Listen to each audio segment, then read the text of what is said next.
So unless you've been in a nuclear fallout shelter, or actually off the internet contributing to society, making connections, memories, and even perhaps contributing to that 401k, and maybe committing a bit of tax evasion, we don't judge here. But you probably don't know what's been happening on the internet as of late. And that's a good thing, most of it can be ignored nowadays. You probably don't even know what soggy biscuit is. Don't Google it, it's not worth it. But there has been an epidemic you probably don't know about that has blown out of proportion these past few months. And it has been everywhere. Every platform, even on the news. Any form of short content has been infected. Even my reels. My reels. The one that is basically bipolar with how it switches from borderline racist memes to all around just random things. Like it goes from Bible verses to absolute gruesome traffic accidents, mainly located in India for some reason. Like yesterday, I'm pretty sure I saw a person get turned into a foldable chair by an elephant. Involuntarily. It was horrifying. If I ever was going to open my reels in public, full volume, it would be like playing Russian roulette with 5 out of 6 bullets loaded and the bullets are filled with compressed horse semen. And if you get that reference, you're f***ing old. Just had to keep your ego in check. But speaking of horse semen and glue factories, you may have or may not have noticed the horse girl epidemic. Yes, an influx of female horses on the aforementioned platforms. Like, I kid you not, it is being brute forced to everyone, primarily because these just aren't normal horses. These horses are horse girls. Anime horse girls, to be specific. And I will be honest, they've kinda grown on me. And yes, once again, Japan is behind this. Not only do we have an anime about a vending machine isekai, and let's not forget that one Austrian painter isekai, and that manga about a dogman that wants to touch one of his parents for revenge. And I can't even say the title of said manga because there's a slur at the start. But we also have horse girls now. And of course I'm talking about Umamusume, which recently, as of around July, has blown up significantly, partly due to the world release of Umamusume Pretty Derby, which is a game that released globally in June, but has been available to the Japanese audience since 2021. These motherfuckers were holding out on us. What else are they hiding? High School of the Dead Season 2? Iron Fortress Season 2? Another f***ing Toradora season? But before this, Umamusume was a manga, an anime with multiple seasons, with multiple spin-offs and even a movie. But mainly it has seen a surge in popularity due to the game now being available to the rest of the world.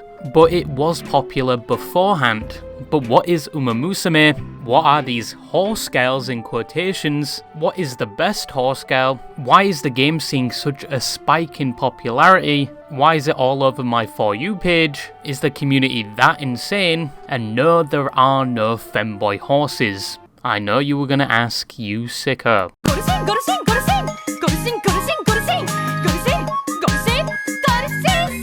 First, the plot of Umamusume basically goes like this. A bunch of horse girls, each being unique in their own way and with their own personalities, all attend a school called Trace and Academy to become top racers and also idols. For some reason. And no, nobody is riding the horse girls. They are not centaurs. And apart from their ears, tails, and shoes looking like horseshoes, and they also have horse strength and speed, and they even weigh the same as horses. But apart from that, they are completely humanoid. But not all the horses in the game are actually girls. Or are they? Well, all the horses in Umamusume are actually based on actual horses, or more accurately, are the embodiment of them. And a lot of them were stallions, just turned into cute anime girls. Japan well and truly is ahead of its time. In the anime itself, you can actually find a bunch of moments that actually happened in real life. Like the horse Jungle Pocket doing a roar after achieving a victory in 2001 for the Tokyo Yushin.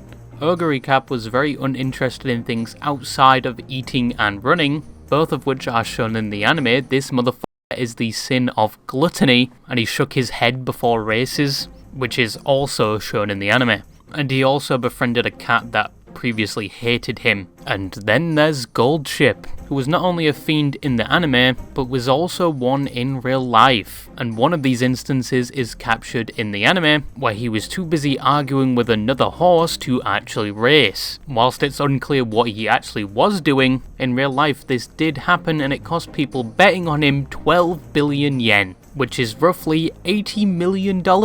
But more about the lore of some horses later on. But if you're one person to worry about spoilers, try and avoid the win history of any of the horses in the anime. But for some reason, this anime and movies about horse girls racing looks like it had 20 times the budget of something like Blue Lock. Look, it has actually become a meme online talking about the animation comparison, but there might actually be a reason for that. And that's because not only is Umamusume huge in Japan to the point where it holds the title for the most sold Blu-ray in TV anime history for its season 2, horse racing in general in Japan is quite popular, with Japan holding the top 2 biggest horse racing courses, with more than 21,000 horse races held each year, with 15 million fans turning up to said horse races each year just in Japan alone. Yes, horse racing in Japan is a big deal, and the horses themselves have their own fans and fan clubs. A good example is Haru, who is in the anime, who was a horse that in real life lost 113 races with no wins. But she did win one for retired horses, so that counts. That does count. But even though she lost so many races and had quite the sad story around retirement, she won the hearts of many and was named the shining star of losers everywhere, or the star of underdogs everywhere, and kept racing no matter how many times she lost, something that is also displayed in the anime. On her 100th loss, over 5,000 people in 2003 came to watch, and in 2004 she actually saved a race course called the Kochi race course that was struggling at the time and was about to go bankrupt. But so many people showed up and bet on Haru even though the odds were terrible, and they primarily did this because it was Haru, and betting on Haru was sort of like a good luck charm. But the lost bets and charms made from Haru's hair was enough to save the racetrack, and Haru was loved as a horse that kept losing but never gave up. And that love is being once again conveyed to this day in the anime and the games community. So next time you're chasing your losses, ask yourself, would Haru give up?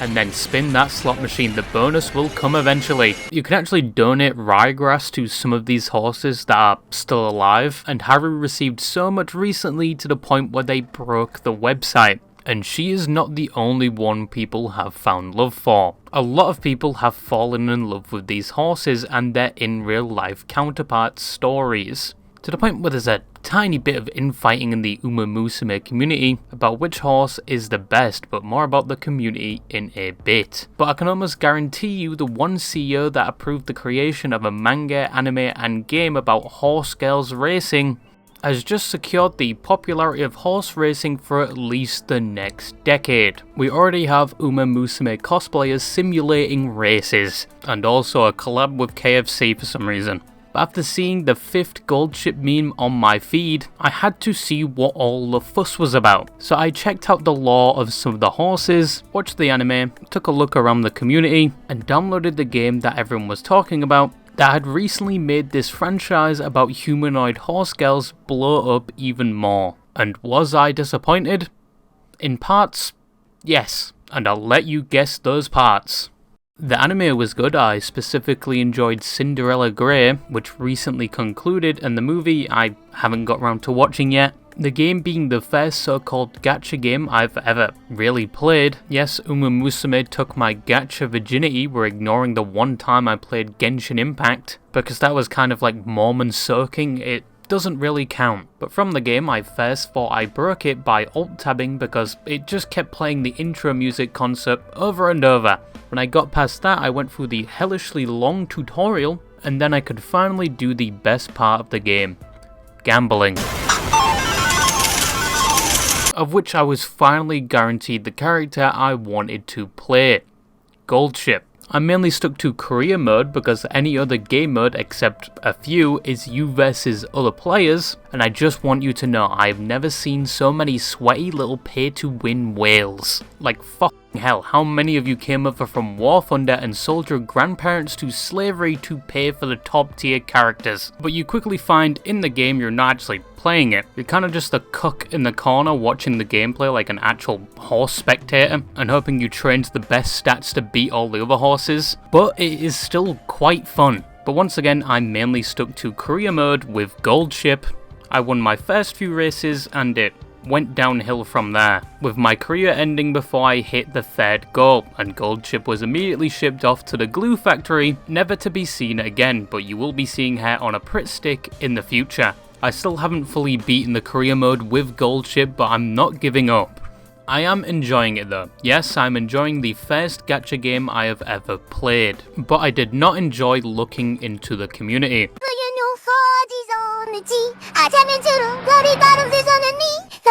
Now with the community of Umamusume, you will quickly find yourself either being spammed with Gold Ship memes. Hello everyone! Go bananas with Umamusume! I didn't do that for months, I didn't drop a bomb! Or something to do with Mambo. Someone's at the door! Who is it? Mambo! Just Mambo! Or a post about how much they love Agnes and would do anything for said horse, and then there's the people that take it to a concerning level. Like, what the f*** is that? There's also one guy that spams every reel to do with Agnes, and that is just peak unemployment.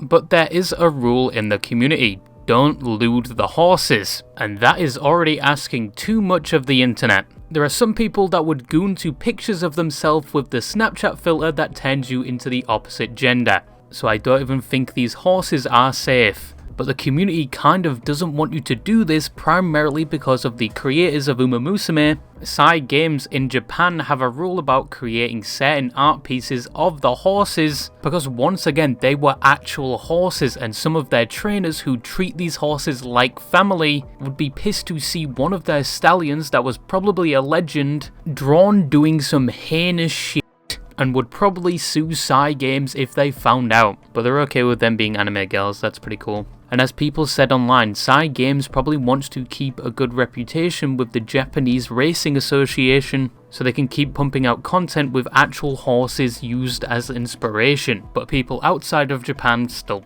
do it, just most fans tell you if you do stuff like that, keep it to yourself or just don't do it at all. They don't want another Overwatch situation where most people remember the online animations more than the actual game. But in the community you can also find an arms race where people are fighting for who is the best horse. You got the Ogre Cap fans, the Rice Shower fans, obviously the Agnes fans, the Haru enjoyers, and the Gold Ship and Gold Family fans.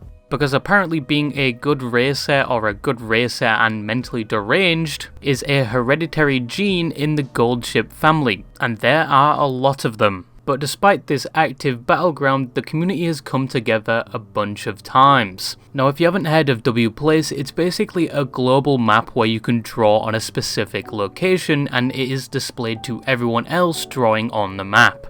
You have fandoms that battle other fandoms in specific locations for their drawings to stay, and some people even take it as far as getting hundreds of bots just to maintain certain spots. But what else you may not know is that a lot of the horses in the game, their in real life counterparts are unfortunately not with us anymore. Some refer to the game as a digital graveyard of sorts because there is only like 2 horses in the game that are actually still alive. However, in August the community came together, as one of the horses in the game, Crass Wonder, had recently passed away, and in one location on W Place there was a tribute to him, which is an impressive feat with all the communities that will battle for a single location. But these people managed to maintain this memorial for a while before it was eventually destroyed, with many putting the blame on the Deltarune fandom. And fucking hell, I did not know you could actually develop a slair for a fandom. Do not mess with these people's horses. But I will say it was sort of beautiful in a way, making a tribute for a horse that most people had never even seen in person, and people outside of Japan probably only knew because of the anime girl persona. It's kind of wholesome in a way. And it wouldn't be the only time, as unfortunately quite recently the horse who never gave up and had just won her first race, Haruura, as of September 9th, had passed away. There were many tributes both online and in physical locations for her, and on W Place they engulfed certain places in Japan with art of her. Looking around, it was actually surprising how many people truly felt something upon hearing about the news of her passing, even though they had never met the horse or had any interaction with her. Once again, it's wholesome in a way, and looking at her memorial on the W Place today, it's actually expanded. But what else is impressive about this community is the amount of shitposts. First, they've added a bunch of mods to games like Left 4 Dead, adding Umamusume to it. Mambo, omatsuri mambo, dabu dabu, yuda yuda, omatsuri mambo. I can't tell if she's supposed to be the pipe bomb or the gnome, but this community has been circulating shitposts for years, and I just realised yesterday they were behind a very popular one 2 years ago of one of the horse girls singing Mustard's Ballin' whilst walking down the street.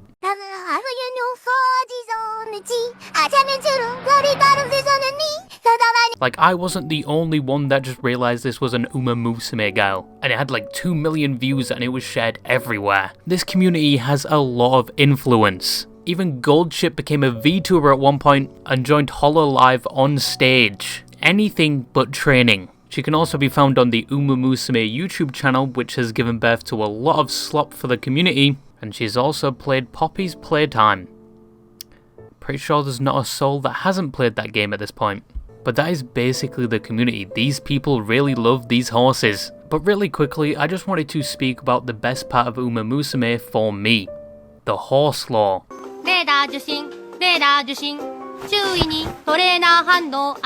So surprisingly, a lot of these horses have a lot of lore to them. Goldship, or Golshi, the horse I've mentioned about 20 times in this video, and is basically the community's mascot at this point, but in real life they are a big troll. Not only, as mentioned before, did he lose people about $80 million, but he also tried to constantly attack his trainer. In some videos he even tried to get into a position to straight up kick him, and was all around well known to be very unpredictable. But he absolutely loved his groomer, immediately recognizing him at one of their reunions, and spotted him out of all the people present and came to say hi. However, despite Goldship being this chaotic, he was also an absolute powerhouse when he was in the mood to win, with him winning 11 races in a row and most times always being in the top 5, which is something he may have inherited from his father, who was Stay Gold and had the same record as his son and the same temperament. His mother Point Flag, although having a limited career, also had quite the stats, but Goldship apparently didn't like being raised by his mother much. When he was born, apparently due to her neglecting him, he would only really be seen around her when nursing. Despite his career, Goldship would retire in 2015 and become a breeding stallion. And boy did he have a successful career. He fathered approximately 517 children in total. The child support would go crazy, but there was one thing which horse professionals noticed when Goldship retired. Often horses that race and retire have damaged or somewhat impacted muscle health, primarily due to the racing and training. However, Goldship was completely fine, and it's assumed when racing he never truly gave it his all. So this motherfucker could have done more, he just didn't want to. As of right now though, Goldship is still alive, living in the same place his father Stay Gold did, and also the late Grass Wonder. He would actually go out of his way to go see Grass Wonder and go greet him, of which Grass Wonder would actually get really happy, and the two of them would harass the other horses. When Grass Wonder passed, it was said Goldship was in an awful mood and quite depressed following his passing. I personally didn't know horses had this much personality. They're like big dogs. I previously thought they behaved like NPCs without scripts, but for a chaotic horse, Goldship has quite the personality and relationships. The horse Ogre Cap was a monster on the horse track, and was said to be responsible for a boom in horse racing from 1987 to 1990, and had the nicknames Grey Monster and the Idle Horse. Because despite being born somewhat weak and his mother not being able to supply enough sustenance to her child, Ugly Cap would grow to dominate the horsing scene, winning 22 times, being in the top 5 31 times, and only being in the lower top 5 twice. His trainer noted that the horse only really loved sleeping, eating, and racing. He would be named the idle horse due to how many fans he would attract to his races. However, the same fans are said to have been very vocal that the horse had done enough, because as said once again, racing is a lot for a horse. And on his last race, which he won in 1991, he would retire. And like other horses, became a breeding stallion, of which he would retire from that in 2007. And in retirement, he would befriend a cat and live his days peacefully on the fields. Where in 2010, he would unfortunately pass due to a leg injury at the age of 25. A monument was erected, and still to this day his life is celebrated in July each year. Agnes is another fan favourite who was a horse that didn't take part in many races, but in the races they did take part in, they completely dominated the competition, sometimes by many lengths and breaking records. He was expected to win the Triple Crown, which is winning 3 specific races in a row, but he would be known and respected as the Phantom Triple Crown instead. As on his last race that he won, they noticed an injury which led to his retirement in the same year. He, like the rest, would become a breeding horse and was known as a successful sire for horse breeding, but he would unfortunately suffer a heart failure and pass in 2009 at the age of 11. I think if Agnes didn't get that injury, the horse would have absolutely destroyed most other horses of that time. But now not only are they remembered for the fact every race they were in they won, they are now also remembered as a direct and intelligent horse girl that the community has become absolutely obsessed with. Dude, let's kill the horse. What? I'm so tired, Finn! In conclusion, going into this, I thought this whole thing would be more like Genshin Impact and have a community just as worse as Genshin, but it isn't that bad and I'm actually enjoying playing the gacha. The community itself, despite loving the horses a bit too much, are kind of wholesome in a way with how they respect these horses that these anime girls are based on. The whole concept of Umamusume is unique, even though we have other titles like girls named after warships and in other cases guns, but this one I genuinely did enjoy, primarily due to finding out most horses have lore and how well they were translated to the media being produced. It's not on the same level as Warhammer lore, but it's lore, and I genuinely liked finding out about it. But if I had to say who the best horse is, it is obviously Goldship. Fuck you. Anyway, that's all I had to say, and bye bye.